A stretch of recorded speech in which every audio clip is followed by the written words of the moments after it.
I mean, literally, we had like $50 left to our name, and that we hadn't even bought Christmas presents. We hadn't bought groceries. Things are really bad. And, I'm praying, God, hey, we're down here, we need Mm-hmm. help, and nothing, And I mean, I know he was with us, but it was just really hard. Welcome to Stories of Hope in Hard Times, the show that explores how people endure and even thrive in difficult times, all with God's help. I'm your host, Tamara K. Anderson. Join me on a journey to find inspiring stories of hope and wisdom learned in life's hardest moments.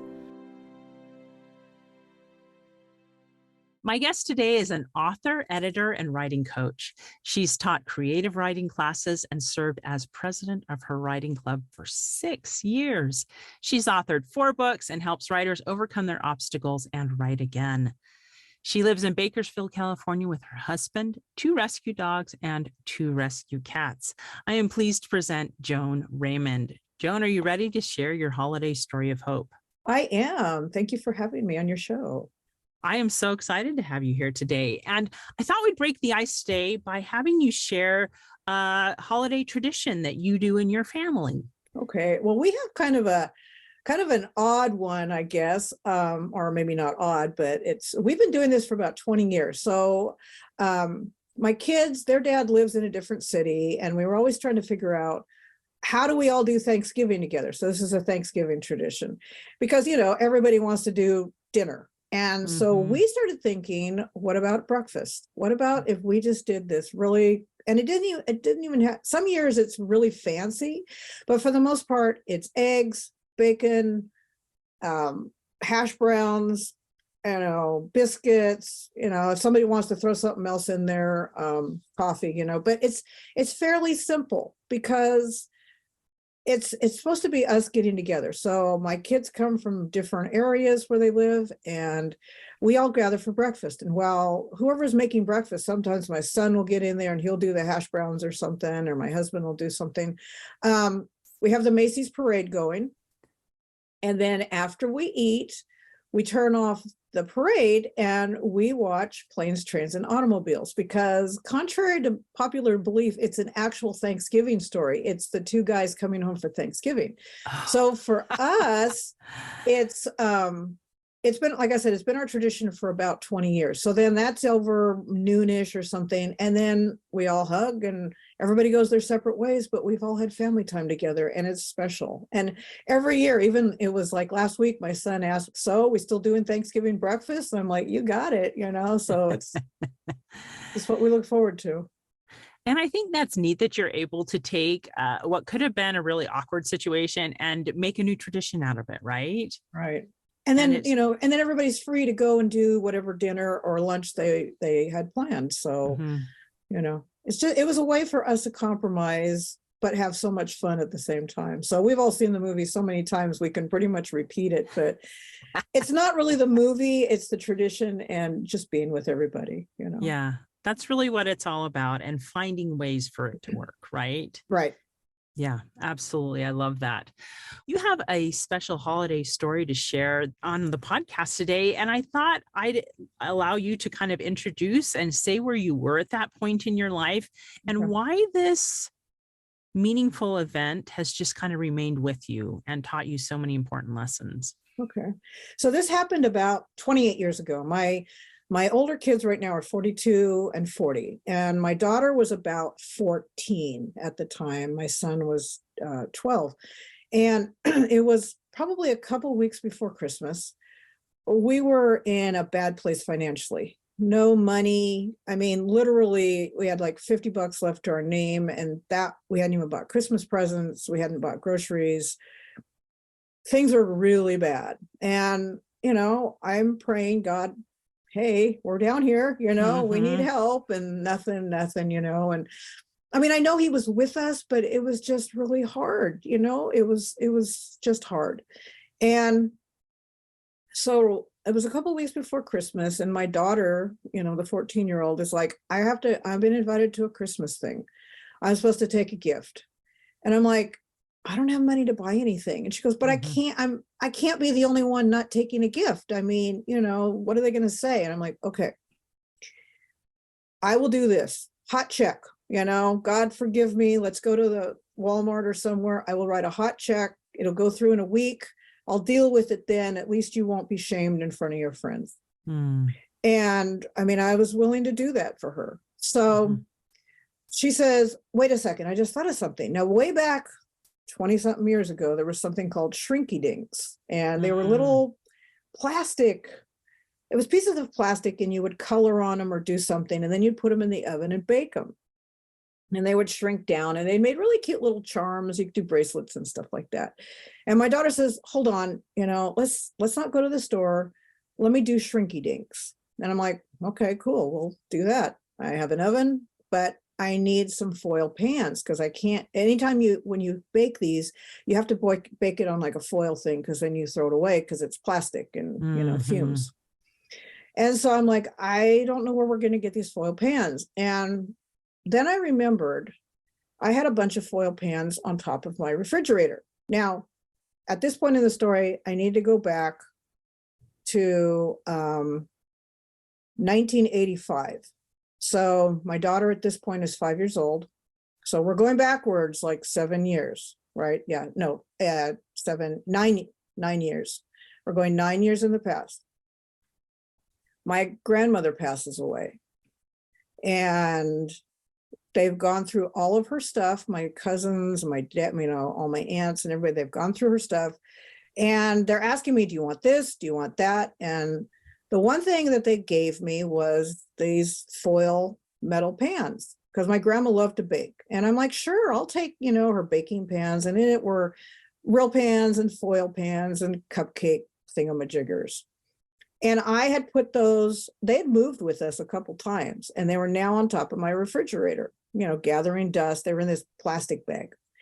Okay, so now we're fast forwarding back to when my daughter's 14, and she says, oh, you know, and I'm like, yeah, that's right. We've got grandma's pans. I can use that and throw one away. No big deal. So I get the package down from the refrigerator, top of the refrigerator, and I open it up. And when I open it up, something falls out, and I still have it to this day. And for those of you that cannot see this, it is an old yellowed, very well, you know, an old, it's a Social Security envelope. It's the Department of the Treasury, Bureau of Government Finance Operations, disbursement. And it's an envelope with the number 18280 written on it. And I'm like, and it's very heavy. And I open it up, and inside is $182. I don't know what happened to the 80 cents, but there's $182. And the only thing I can figure out is this was my grandmother's Social Security check that she cashed it. She stuck the money in the envelope in those foil pans. I have no idea how old that is, but all I know is I'd had it up there for 9 years. And then that was the night we decided to open it. And I sat there, and when I opened it, I sobbed. I just started bawling. And I mean, I'm crying, and the family's like, what? Did you hurt yourself or something? And I'm like, Grandma, God, I mean, you know, I don't know. And here's the first thing that went through my mind was I had to call my dad. I've got grandma's money. I've got to give it back to the family because this isn't mine. This is grandma's money. And maybe they wanted to do something with it. So I call my dad, I'm bawling my eyes out. And I'm like, Dad, I just found $182 of grandma's. What do I do with it? And he goes, she wanted you to have it. It's yours. Aww. And so we're all losing it big time. And it's like, it hits me. It's God. It hits me that God was saying, you know, you didn't go to the store and write a hot check. You trusted in me to do this. And, you know, by this sequence of events that started way back, I have no idea when. I mean, it was at least 10, 15 years probably previous to this, that I've blessed you. And I mean, blessed us in $182 for a family that had nothing was like Christmas, you know.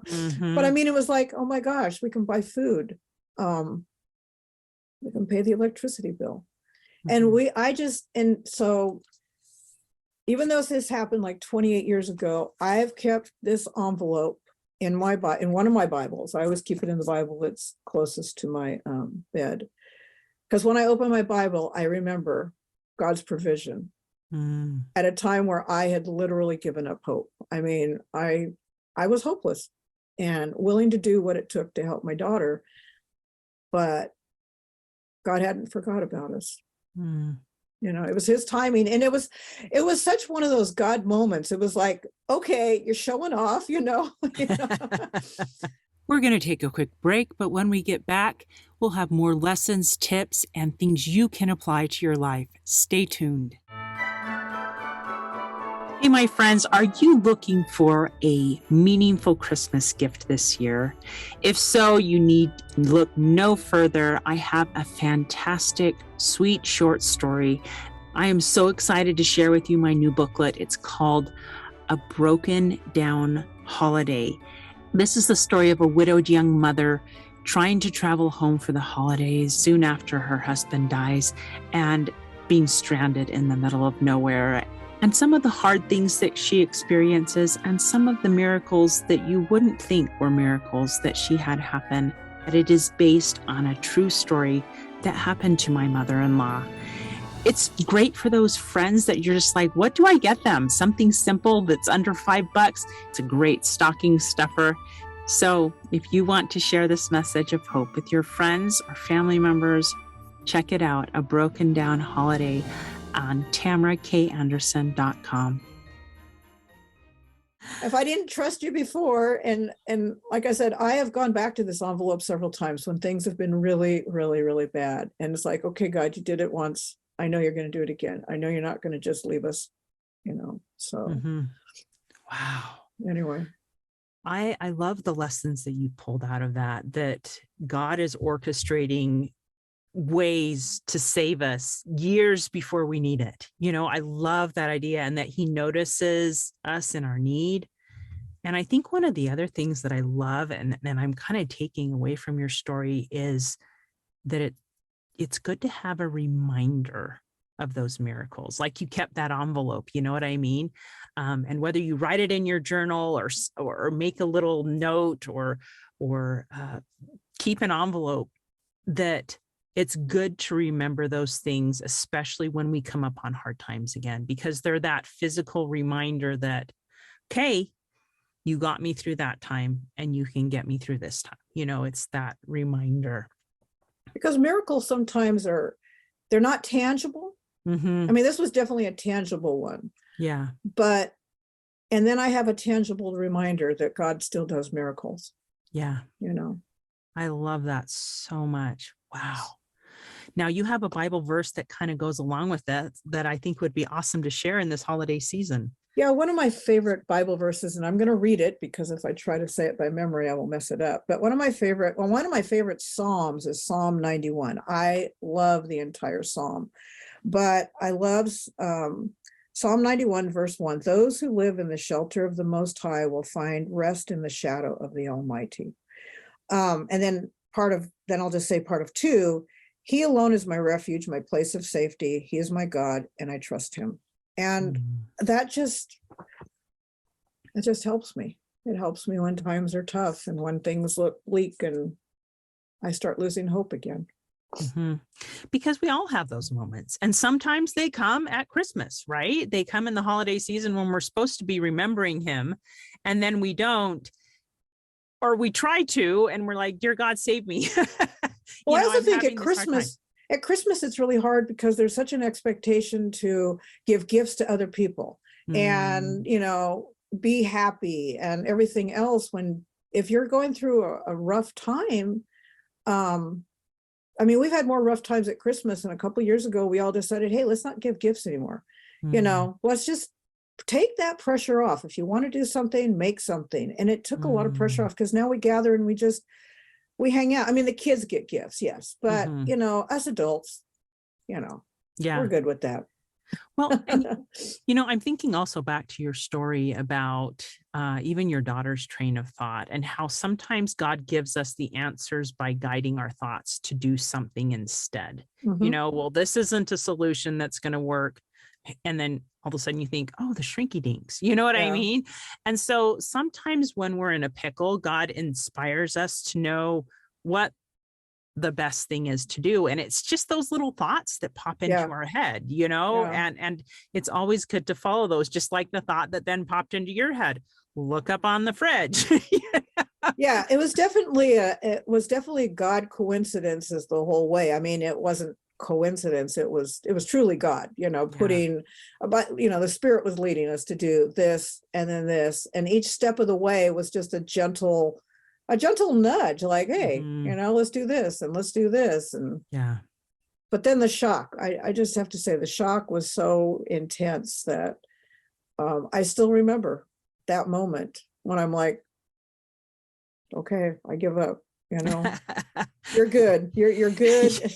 You're really good, right? Yeah, exactly.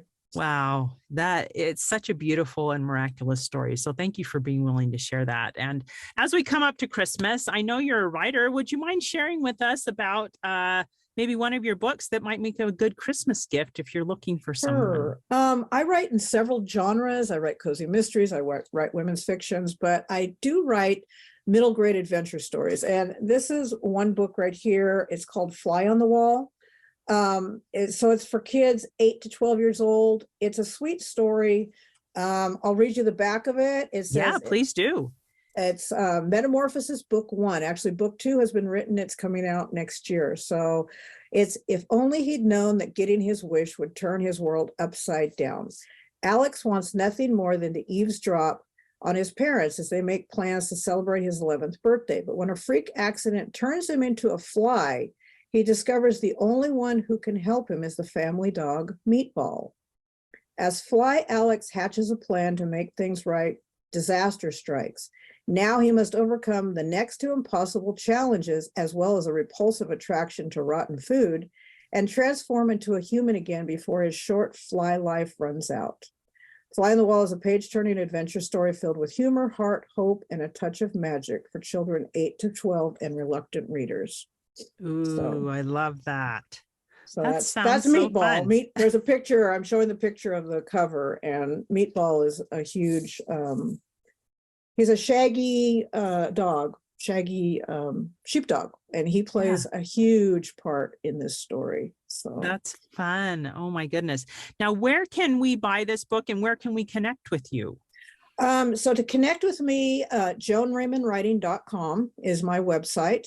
And on that, you can find my books. You can find information about my writer coaching. But my books are Fly on the Wall, especially, is on Amazon. And you have to put Fly on the Wall with my name, Joan Raymond, because there are other books with the name Fly on the Wall. But my book, you can get it on Amazon. You can also get it at your indie bookstore because I have it listed. I have it through another distributor that it distributes to indie bookstores. So those people that are that prefer not to shop on Amazon, they can get it through an indie bookstore, Barnes and Noble. It's available all those places too.